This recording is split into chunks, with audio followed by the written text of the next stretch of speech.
I've never done boxing. I've never wanted to do boxing. When the guys here were training for Metro Fight Club, it looked like a lot of effort for 6 minutes in the ring. When you've got mental health issues, it's hard to do things you know will help, and if you're not sparring, then who in the right mind would want to spend their evenings down a boxing gym, knocking 10 shades of SHT out of a bag and doing burpees? Well, loads of us, including me now. More and more women are choosing boxing workouts over plain cardio in a bid to get ripped while having some kind of cathartic release.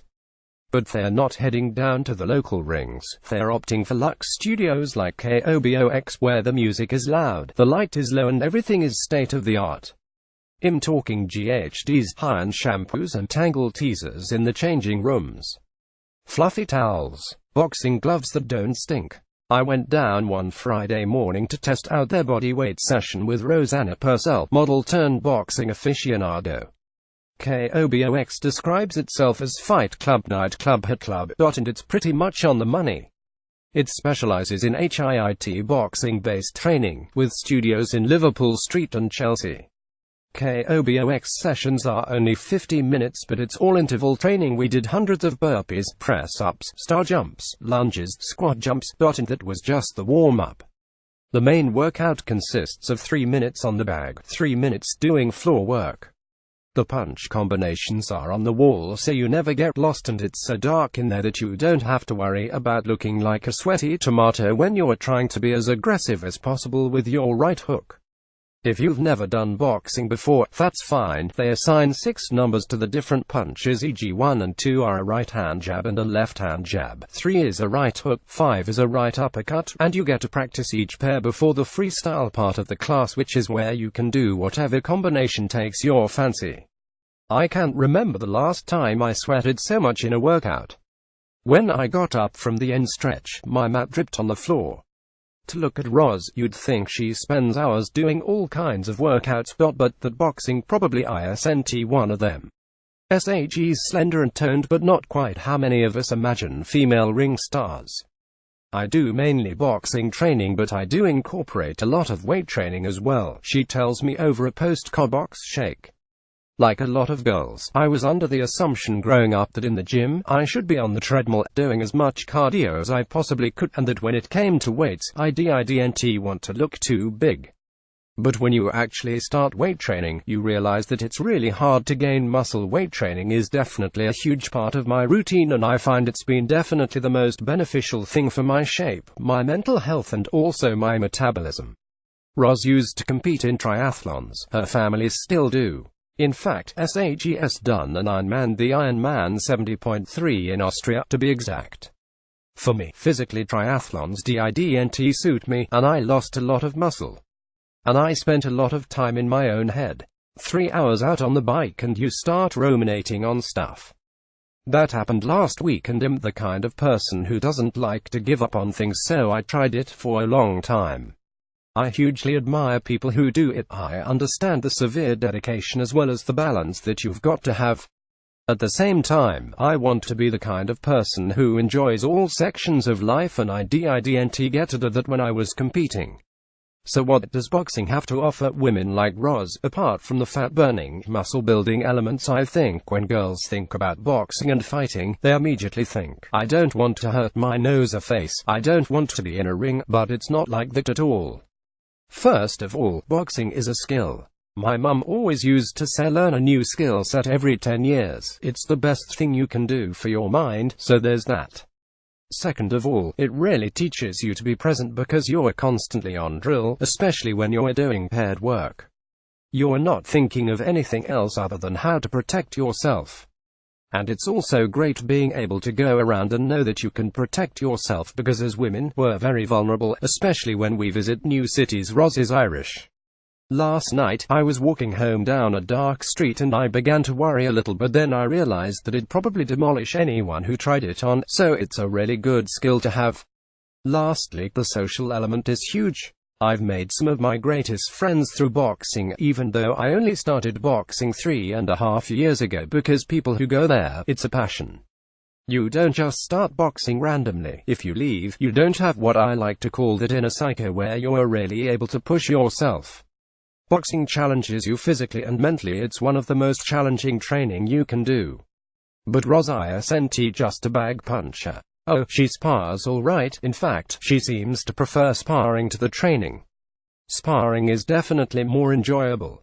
If you're constantly just on a bag or just in the gym, boxing, it's like swimming in a pool and never getting to swim in the sea.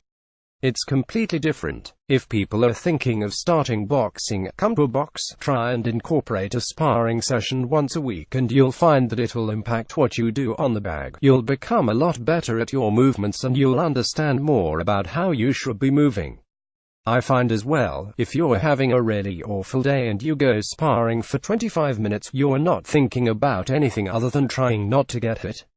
And my trainer will hit you, but don't go into it thinking that it's danger-free. You'll get injured, Roz warns, laughing, I hasten to add.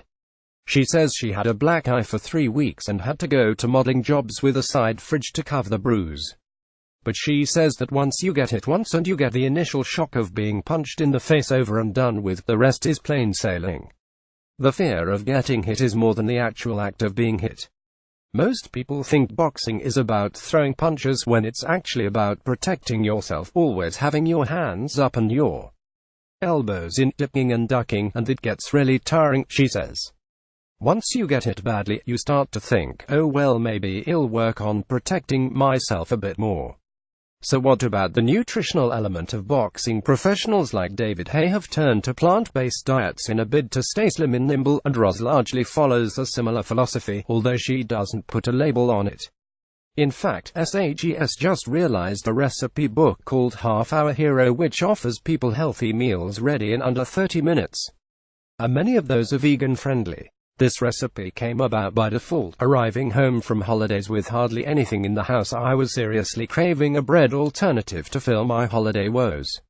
This recipe is made from ingredients most of us have knocking around the house or are very easy to pick up in most stores. The bread has a good consistency, it's moist but not soggy and won't crumble, so it's perfect for carrying around as a snack or an option for breakfast on the go. The mixture is for a 1 IB's size bread tin, but in the picture I used a 1/2 IB's loaf tin to add a little extra height, although it will expand in the oven anyway.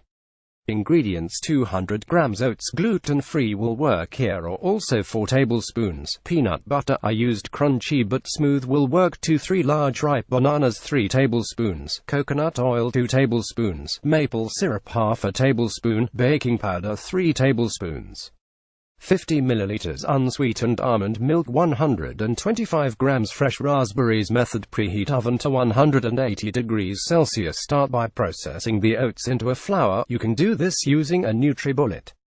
Place in a medium-sized mixing bowl along with the baking powder. Melt the coconut oil and set to one side. In a separate bowl, using a fork, mash the bananas really well so there are no large bits visible. Stir in the peanut butter, melted coconut oil and maple until fully combined. Scrap the peanut banana mix into the oat flour bowl and stir until combined. The dough will be thick and a little dry. Now add in the almond milk and stir until a sticky dough texture is reached. Stir in the fresh raspberries and spoon into a lined baking tin or a silicone tin. Place in the oven and bake for 50 minutes until golden brown and hard when tapped. Remove and let sit for 30 minutes to set before digging in. Once fully cooled, store in an airtight container. It will keep for 4 days. I used to be so caught up with eating when I was doing triathlons, right down to timings of everything I ate. And I found that sometimes I was eating when I wasn't hungry and I wasn't eating when I was hungry. I've taken a step back and learned to really listen to my body, and I found myself really desiring more plant-based foods. But I'm a huge lover of fish, so I couldn't cut that out entirely. After training, I'm careful to make sure I get the right amount of protein and carbs to recover, because recovery for me is a huge thing. I want to be able to give 100% in tomorrow's session. A typical post-workout meal: egg white oats. It's a really nice combination of lean protein and carbohydrates, and it's my go-to thing when I get home from the gym. Since changing her routine from triathlons to boxing, she says that not only has her appetite has gone down natural enough, as she was doing about 4 hours cardio a day during her tri days, but also her patience has gotten longer, meaning she has time to listen to what she actually wants to eat. I do eat big portions, but I don't really crave processed foods. My approach is quite a whole foods one. I don't diet, I just listen to my body. Everyone wants someone else to tell them what to do, but you're the only person who knows your body. Not every plate has to be a mathematical equation. When you think about when you've been in the best shape of your life, usually it's when you've been having fun, keeping busy, eating well. That's what it's all about, just not overthinking it. More forget your cardio. The key to injury-free exercise is functional fitness, and here's why more. This is what a fitness expert would order at your favorite fast food chains.